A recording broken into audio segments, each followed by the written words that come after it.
Muy buen día. Como parte de las sesiones de capacitación, el día de hoy me permito compartir con ustedes la presentación Factores que influyen en los resultados del tamizaje metabólico neonatal. Soy Rodrigo Reina, director técnico en ensayos y tamizajes de México. Con la intención de discernir cuál es el impacto negativo que tienen los distintos elementos que influyen sobre los resultados de tamiz neonatal. Es importante que tengamos claro cuál es la intención de la ejecución del tamiz neonatal como una estrategia de salud pública. A lo largo de varias décadas, se ha establecido evidencia científica contundente que ha permitido comprender en distintos países los resultados positivos de las detecciones oportunas que realiza el tamiz metabólico neonatal. Toda esta evidencia ha permitido equiparar los resultados de este programa con los resultados de los programas de vacunación. La autora Marta Carson en el 2004 definió que todos los resultados que se habían obtenido al momento del tamizaje de distintos trastornos permitían equiparar estas acciones benéficas, estos resultados positivos, con los resultados de varios siglos, de varias décadas de los programas de vacunación. Y entonces, con este contexto, nosotros es importante que tengamos claridad cuál es la intención de realizar el tamiz neonatal en cada una de nuestras instituciones. Pues bien, el tamiz neonatal es una estrategia de salud pública que a través del análisis de una muestra de sangre seca busca detectar oportunamente en un periodo asintomático distintos trastornos metabólicos para los cuales existe tratamiento. El inicio temprano de este tratamiento limita la morbilidad, la mortalidad y la discapacidad en los recién nacidos que son tamizados y que en un periodo determinado que ha sido ya evaluado por parte de los especialistas, permite que no se manifiesten lesiones orgánicas permanentes e irreversibles. Entonces, cualquier elemento que incida sobre los resultados de tamiz neonatal y que extienda el periodo de detección o bien que no permita obtener un resultado concluyente, que se extiendan los periodos de análisis de confirmación, pues serán elementos que van a incidir negativamente no solo sobre la estrategia del programa de tamiz neonatal, sino también inciden negativamente y de forma drástica en la calidad de vida de los recién nacidos que son tamizados en el programa. Con esta intención, todos los programas en el mundo han implementado protocolos que forman parte de los lineamientos institucionales.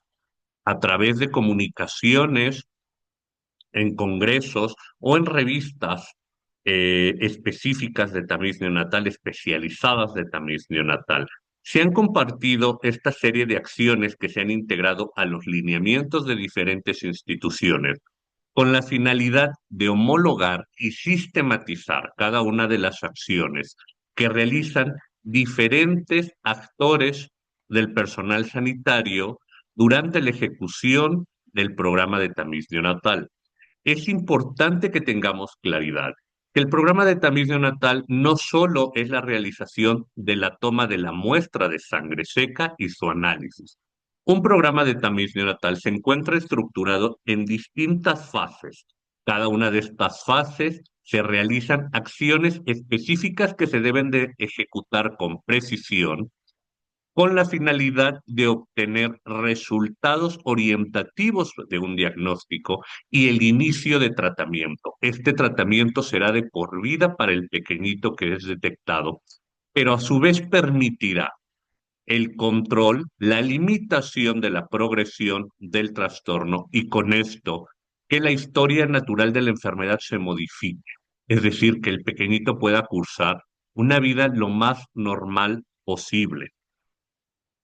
Para poder resumir esta información, entonces, los programas institucionales de tamiz neonatal definen protocolos, lineamientos específicos en cada una de las acciones que forman parte de la cadena de actividades. Y esto engloba la detección, que forma parte de la toma de muestra de tamiz neonatal, su análisis, la confirmación, que son las acciones encaminadas a verificar los resultados obtenidos en los resultados de tamiz neonatal, inicio de tratamiento o en causa del tratamiento, seguimiento clínico que será de por vida para el pequeñito. Y este es un seguimiento integral multidisciplinario, puesto que muchos de estos trastornos generan complicaciones orgánicas en los diferentes sistemas y requieren de un monitoreo periódico con la finalidad de evaluar el éxito del tratamiento. Actualmente, también como parte de estos mecanismos que se integran en los lineamientos, se ha incluido la educación, no solo para el personal sanitario involucrado en el programa, sino también para los padres. Como nosotros veremos, cada uno de estos elementos, cada uno de estas estrategias dentro del programa de tamiz neonatal, pareciera que individualmente no tienen mayor relevancia, pero si nos ponemos a analizar si alguna de estas acciones falta, no se puede llegar a la conclusión diagnóstica o bien no se puede iniciar tratamiento, no se puede mantener el seguimiento clínico. Por eso es de suma relevancia que en este punto nosotros reconozcamos cuál es nuestro papel dentro de estas acciones y la relevancia que tiene en la conclusión de un caso y en el inicio de tratamiento oportuno dentro del periodo establecido en sus lineamientos. Esto es lo más importante de la información que hasta el momento hemos revisado. Ahora bien, ya hemos identificado cuál es la intención de la ejecución del programa de tamiz neonatal. ¿Qué elementos pueden influir en que los resultados analíticos o la interpretación e integración de los resultados de las distintas pruebas que se le realizan a los recién nacidos puedan perder esa intención de evaluación del estado metabólico del recién nacido? Es decir, que alteren los resultados de la muestra o de la evaluación de los analitos de la muestra que realmente no representan la condición real del recién nacido. Con la intención de poder aterrizar esta información y que sea más comprensible, vamos a dividir a estos factores en dos grupos principales. Los factores preanalíticos, que son elementos que inciden directamente en la muestra de sangre seca neonatal. Es decir, todos aquellos errores preanalíticos o analíticos de manejo de muestras, del transporte de las muestras, del momento de toma de la muestra, que van a incidir en la cuantificación bioquímica de la muestra. Es decir, los resultados que vamos a estar obteniendo van a estar alterados y no van a representar la condición metabólica o el estado metabólico exacto del pequeñito en el momento de la toma de la muestra. Existe otro grupo de factores que por lo general se asocian con factores externos y que están relacionados a el estado metabólico o el estado de enfermedad del recién nacido que se está tamizando, o bien a procedimientos médicos que se le realizan al pequeñito al momento de la toma de la muestra y que no están relacionados con los trastornos que estamos tamizando. Por lo general son enfermedad general o condiciones propias de los recién nacidos, como es la prematurez, muy bajo peso por la prematurez, etcétera. Vamos a revisar cada uno de estos elementos con la intención de que ustedes puedan comprender con mayor precisión cuáles son estos elementos y cuál es su incidencia o efecto en los resultados analíticos que se interpretarán para el seguimiento de los casos. Como un primer elemento que incide negativamente en los resultados de tamiz neonatal, pues es el aseguramiento de calidad en la toma de la muestra neonatal. Para que tengamos claridad en este concepto es importante entender que cada una de las muestras que se reciben en el laboratorio se someten a un proceso de análisis específico. Ustedes se preguntarán, ¿qué es lo que ocurre en el laboratorio con las muestras de sangre seca que se remiten? Como un primer paso se realiza un perforado de muestras de discos de 3,2 milímetros.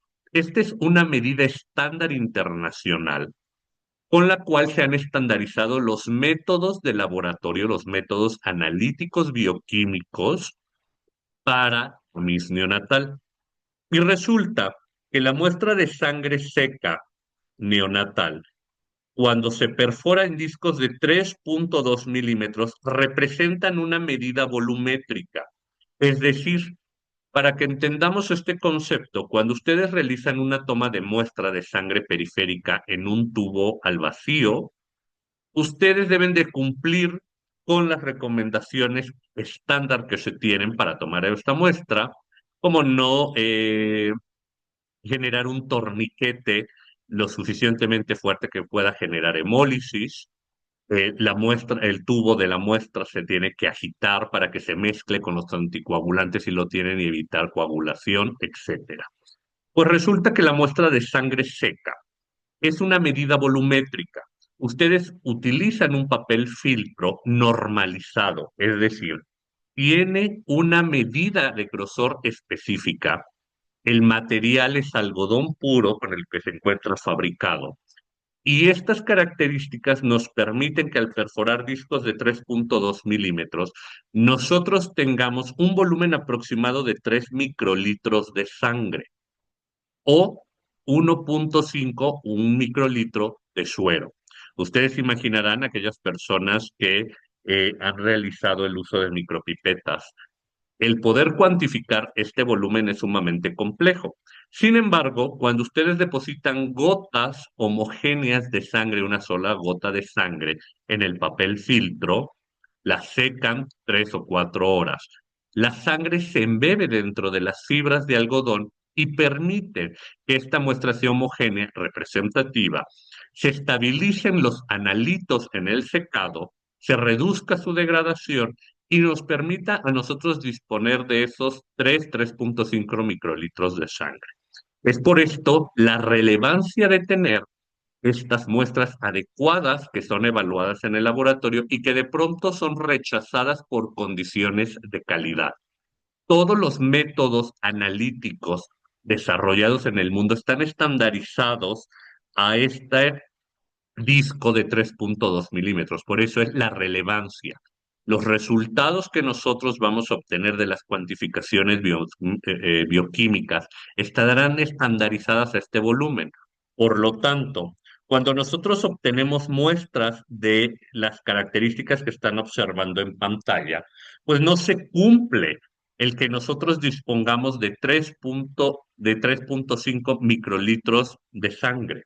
Por lo tanto, los resultados pueden ser subestimados, es decir, obtener resultados falsos, negativos, por muestras insuficientes, como las que estoy señalando, muestras diluidas por suero o por alguna sustancia ajena, por lo general puede ser etanol o algún otro material con el que se realizó la asepsia, o bien tener resultados sobreestimados o resultados incluso en donde no se pueden cuantificar los analitos por presencia de coágulos. Estos ejemplos de muestras inadecuadas y las recomendaciones en la toma de la muestra, ustedes las disponen en la guía rápida del programa de tamiz natal del instituto. Es muy importante que ustedes reconozcan y revisen cada uno de los puntos que detalla esta guía, porque de esta forma se puede precisar y homogenizar cada una de las actividades que ustedes realizan y reconocer cuál es el camino a seguir cuando se presenta alguna incidencia o alguna situación particular con los recién nacidos. En algunos años atrás, cuando se comenzaban a implementar los programas de tamiz neonatal con paneles extendidos, se reconoció la importancia de disponer de muestras de tamiz neonatal de tarjetas de Guthrie con 5 manchas de sangre completas. El Instituto Politécnico Nacional realizó una serie de evaluaciones microscópicas de las muestras adecuadas, inadecuadas por saturación o inadecuadas por insuficiente muestra de sangre. Y se observó que efectivamente las fibras, la retención de la sangre se ve afectada por la deposición de más de una gota de sangre sobre una mancha que ya se había depositado en el papel filtro. En el centro nosotros vamos a observar el análisis que se realiza a un disco de 3,2 milímetros de una muestra adecuada. Ustedes van a observar la coloración con el azul de metileno, en donde se observa una coloración homogénea, una intensidad de luz homogénea y un grosor en el extremo, en la periferia del disco. Esto a nosotros de forma indirecta nos permite tener una referencia que efectivamente la muestra con una sola gota de sangre colocada en la ficha de tamiz neonatal, pues nos permite obtener una muestra homogénea. Del lado izquierdo nosotros observamos una muestra donde se depositaron más de una gota de sangre capilar. Se observan algunos puntos en donde la coloración es más intensa y se observa que la coloración de las fibras puede variar en intensidad. Cuando nosotros realizamos el análisis de una muestra insuficiente, observamos que la coloración es menor contra nuestra referencia de una muestra normal y las fibras se encuentran menormente teñidas por esta sangre. Entonces, con esto nosotros podemos deducir la relevancia de esta medida volumétrica con la cual nosotros realizamos la cuantificación en el laboratorio y que de no obtener una muestra adecuada, no remitir una muestra adecuada, se demora la obtención de resultados para los recién nacidos tamizados. Y esto definitivamente puede influir en el retraso de la conclusión diagnóstica. Una vez que nosotros tenemos las muestras listas que hemos realizado su toma, debemos de seguir la recomendación de realizar el secado de la muestra en posición horizontal en el rack de secado durante 3 o 4 horas. Es muy importante que las muestras sean secadas lejos de una fuente de calor, de exposición al sol o de fuentes de radiación, como puede ser la parte trasera de los refrigeradores de laboratorio. Nosotros cuando realizamos el análisis de las muestras en el laboratorio, realizamos una primera verificación de calidad de la muestra en donde determinamos si es suficiente, si la muestra no se encuentra coagulada, diluida, traspasa el papel filtro. Cuando comenzamos su análisis, en algunas ocasiones observamos que las muestras no eluyen, es decir, cuando las sometemos al proceso de extracción con los reactivos, observamos que algunas muestras permanecen rojas y no se libera la hemoglobina que debería diluirse. Nosotros del lado izquierdo observamos una placa en perfectas condiciones de elusión. El disco de sangre seca que estamos analizando se torna amarillento porque está liberando la hemoglobina. Y suponemos, como una medición indirecta, que los analitos, las moléculas presentes en la muestra de sangre, se liberan. Sin embargo, en ocasiones estas muestras permanecen rojizas y el líquido de extracción se ve prácticamente transparente. Lo que ocurre aquí es que estas muestras fueron sometidas a fijación por calor, deshidratación, y en muchas ocasiones esto es porque las muestras, una vez que se secaron, permanecieron en un cajón de escritorio o cerca de una ventana. Y esto hizo que el calor que absorbieron fijara las moléculas de hemoglobinas al papel filtro. Y por lo tanto, estas muestras deben de ser rechazadas días después de que se confirmó su recepción, porque analíticamente no son aptas. Nosotros podríamos subestimar las cuantificaciones y emitir a ustedes resultados falsos negativos. En muchas otras ocasiones, lo que nosotros observamos es cuando realizamos las determinaciones de actividades enzimáticas, que ustedes las deben identificar, como deficiencia de glucosa 6-fosfato deshidrogenasa o deficiencia de biotinidasa, que las actividades se encuentran reducidas y casualmente coinciden con que las dos actividades enzimáticas se encuentran reducidas y en muchas ocasiones las mismas muestras de una unidad, de un mismo envío, todas presentan deficiencia de actividad. Esto a nosotros nos permite deducir que las muestras o no fueron secadas en condiciones ideales o que durante el transporte estas muestras fueron sometidas a condiciones de calor durante la transportación. Esto se evita solicitando la recolección de las muestras en día miércoles y jueves y evitando los días viernes. Es por eso que nosotros en muchas ocasiones no compartimos guías de envío de HL los días viernes para evitar que las muestras se degraden, porque finalmente la muestra pudo haber estado bien tomada en el tiempo requerido, pero si la muestra es degradada en su transporte, pues va a generar un retraso en la emisión de los resultados y en el seguimiento de los pequeñitos. Es muy importante que ustedes verifiquen que el secado de las muestras se realice mínimo 3 horas, 4 horas es lo ideal, en posición horizontal. De esta forma, las moléculas que nosotros cuantificamos en la muestra se estabilizan y se asegura que las cuantificaciones son representativas del estado metabólico del recién nacido.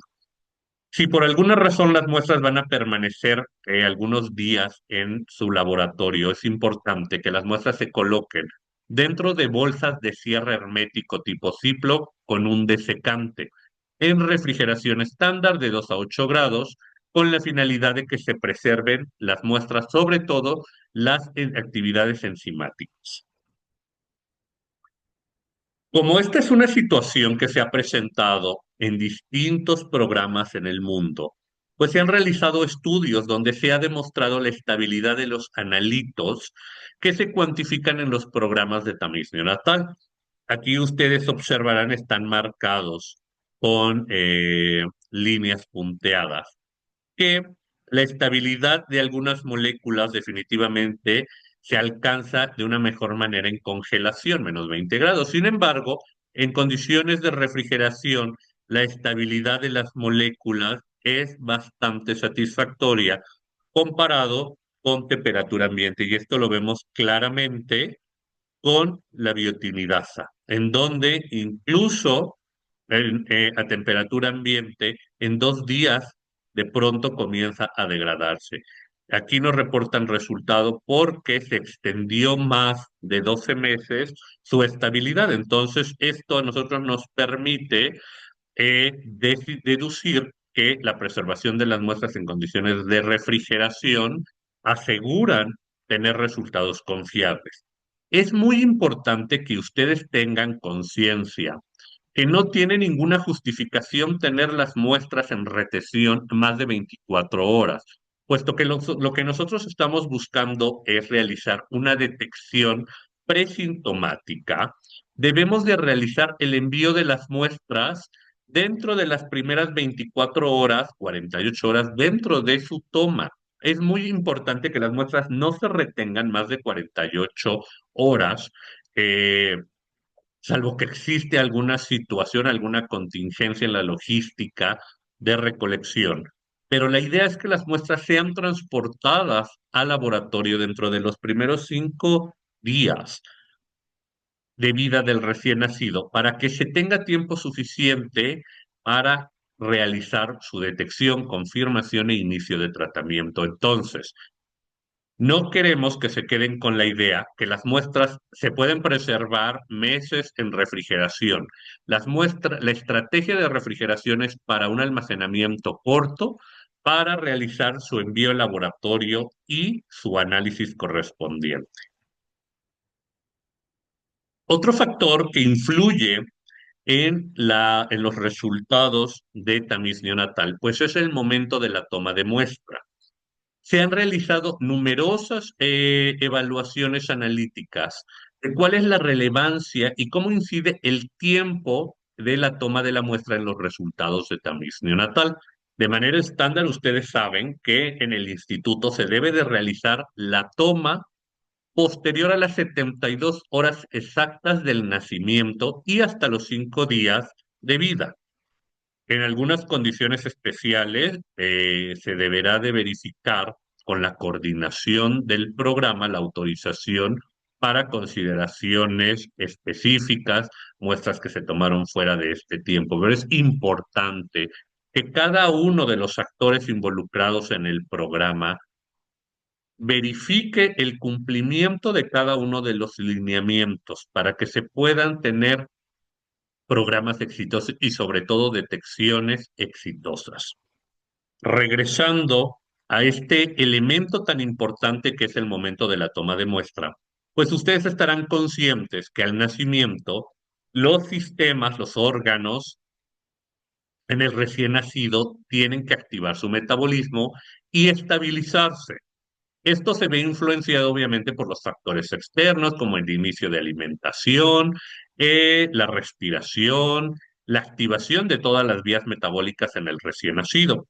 Se ha descrito que, en particular para la estabilización de la hormona estimulante de tiroides, que es el marcador primario del hipotiroidismo congénito, ocurre un pico al nacimiento de la hormona y comienza a estabilizarse e idealmente se obtiene valores estables en las poblaciones a partir de las 72 horas, mismo efecto que se tiene con otras hormonas tiroideas.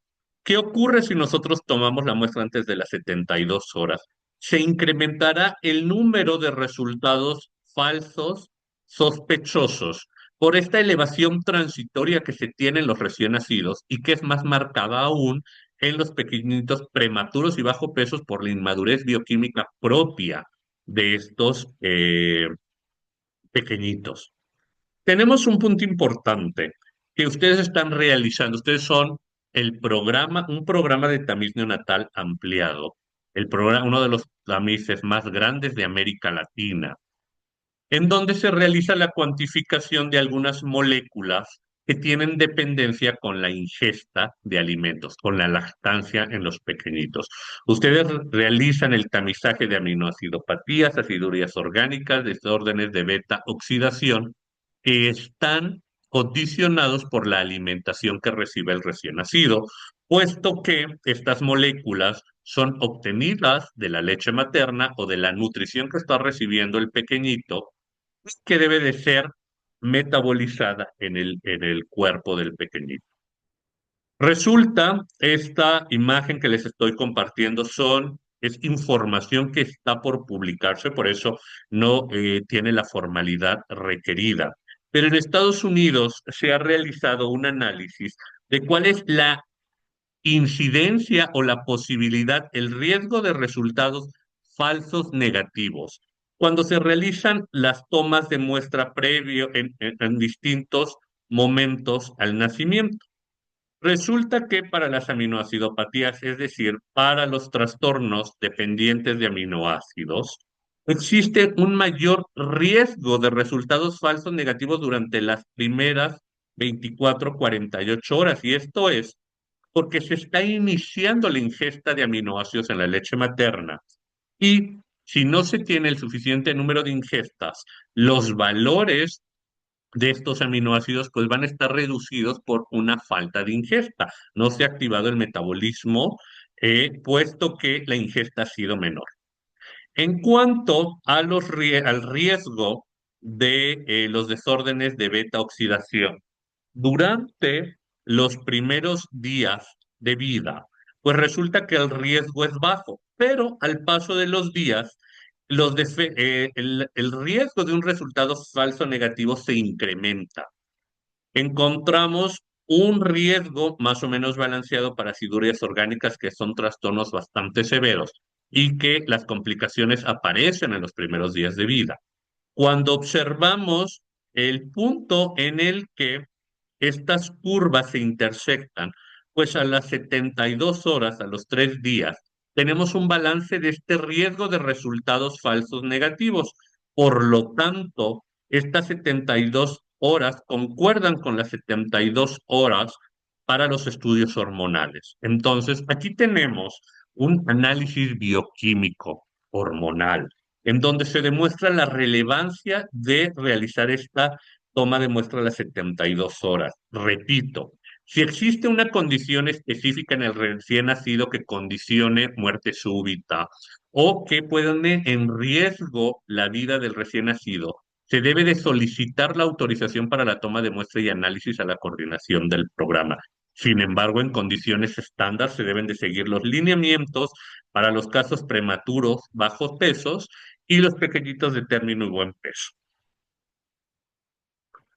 Tenemos también, como yo les comenté, el programa de tamiz neonatal no solo es la toma de muestra de sangre seca.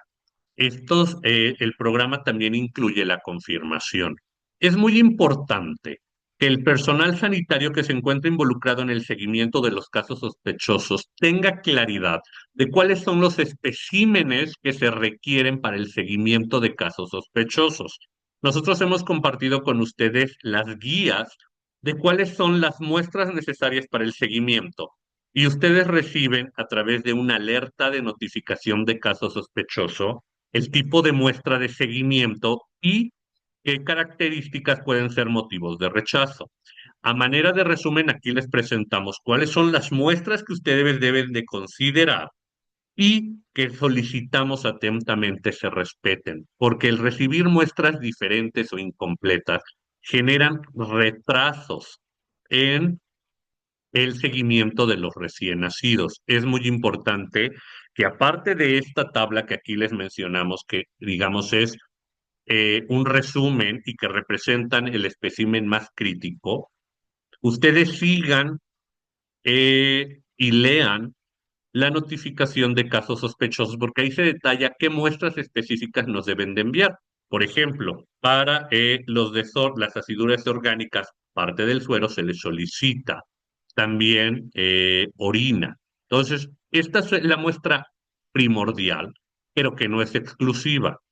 Yo me remito a esta tabla para que ustedes tengan conciencia de un nuevo marcador que ustedes van a comenzar a tamizar a partir de este año, que es inmunodeficiencia severa combinada. Para el seguimiento es una prueba molecular y requerimos sangre seca. Ya les han comentado cuáles son los lineamientos y las instrucciones para el seguimiento de estos casos, pero les reiteramos la información primordial en esta tabla. Y solo a manera de recordatorio, el suero, las muestras de suero se obtienen a través de tubos libres de anticoagulantes, de aditivos. Puede ser el tubo rojo, el tubo dorado, que cuenta con un gel separador del paquete globular y del suero. Inmediatamente que se toma la muestra de sangre periférica en un tubo rojo o dorado, se somete a centrifugación o permite que ocurra la coagulación y que el gel separador en el tubo dorado separe la fase de suero y el suero se tiene que transferir a un tubo nuevo estéril. Para realizar el envío de esta muestra se debe de enviar el suero separado del paquete globular.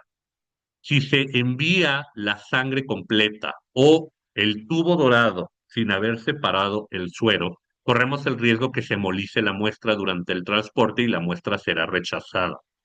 El plasma se obtiene a través del tubo lila con EDTA y es una muestra de sangre periférica anticoagulada, en donde tenemos que centrifugar forzosamente para separar esta fase líquida del paquete globular. Entonces, estas son las diferencias entre suero y plasma que es muy importante que ustedes consideren y sobre todo que realicen la separación de suero o plasma, que es la fase líquida del paquete globular. Se debe de colocar en un tubo nuevo y debidamente sellado para su envío.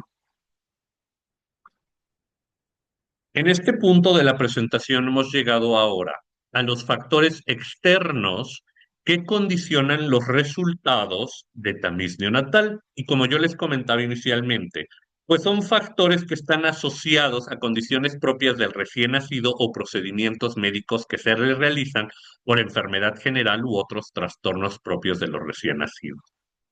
Estos factores también se pueden clasificar en dos subgrupos, que son los endógenos, como es la prematurez, bajo peso, enfermedad general. Es importante que ustedes sepan, bueno, estas condiciones no se pueden evitar, es una condición propia del recién nacido, pero existen estrategias que permiten mitigar su efecto y es el apego a los lineamientos del programa, donde se dan claras indicaciones para el seguimiento de estos pequeñitos. Factores exógenos como el ayuno, la nutrición parenteral, transfusiones, inicio de algunos tratamientos hormonales deben de ser indicados en la ficha de tamiz neonatal. Y se debe de realizar el seguimiento de estos pequeñitos porque van a afectar negativamente los resultados del tamiz neonatal. Y es muy importante que en todos los casos se hagan seguimientos subsecuentes para monitorear y concluir cuál es el estado metabólico del recién nacido. Si existe alguna sospecha, o si el metabolismo se ha estabilizado y el pequeñito puede ser dado de alta, no existe ninguna condición propia. Para que nosotros podamos comprender con mayor claridad cuál es el impacto de estos factores, pues tenemos que tener claridad que la intención de realizar el análisis de la muestra de sangre seca, pues es identificar patrones de distintas moléculas que están asociados a enfermedad. ¿Y por qué nosotros podemos realizar la cuantificación de estas moléculas y buscar patrones? Pues resulta que los trastornos metabólicos congénitos son desórdenes de etiología genética que afectan la actividad de las proteínas, y esto puede ser actividad enzimática, actividad estructural. Y esto tiene una repercusión en el organismo, en las células de los pequeñitos. El que exista una variante genética patogénica que modifique una vía metabólica, pues repercute en la acumulación de moléculas, de estas moléculas que se ingieren en la alimentación o bien que alteran las vías hormonales. Y esto van a generar una alteración del flujo metabólico. El cuerpo requiere metabolizar estas moléculas que se están acumulando y genera metabolitos tóxicos secundarios. En algunas ocasiones se activan vías metabólicas secundarias, como en el caso de la hiperplasia suprarrenal congénita, donde puede ocurrir virilización simple en las pequeñitas por un incremento de los niveles de testosterona o bien generan una inhibición del anabolismo y del metabolismo energético, como en el caso de los desórdenes de beta-oxidación. Esta fisiopatología de los trastornos metabólicos congénitos es lo que nos permite a nosotros poder realizar el análisis de la muestra de sangre seca, identificar estos sustratos que se están acumulando y determinar qué patrones están asociados a enfermedad. Y entonces, estos patrones se tienen que analizar a través de valores de corte específicos de nuestra población. Cada uno de estos trastornos, al tener una etiología genética, pues estará condicionada al genotipo de la población que se está tamizando. Y es muy importante que nosotros establezcamos puntos de corte para nuestra población. Recordemos que el tamiz neonatal es un procedimiento, como su nombre lo indica, que nos permite identificar individuos con un mayor riesgo de presentar un trastorno.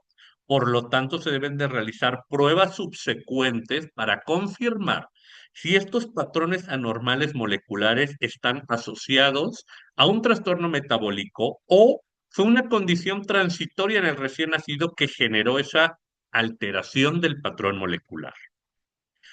Ya con estos antecedentes, nosotros podemos concluir que, por ejemplo, el ayuno afectará completamente el patrón molecular de los trastornos que estamos tamizando. Por ejemplo, la cuantificación de carbohidratos, aminoácidos, acilcarnitinas, pues se va a ver afectado si el pequeñito se encuentra con restricción y únicamente se encuentra canalizado con solución glucosada.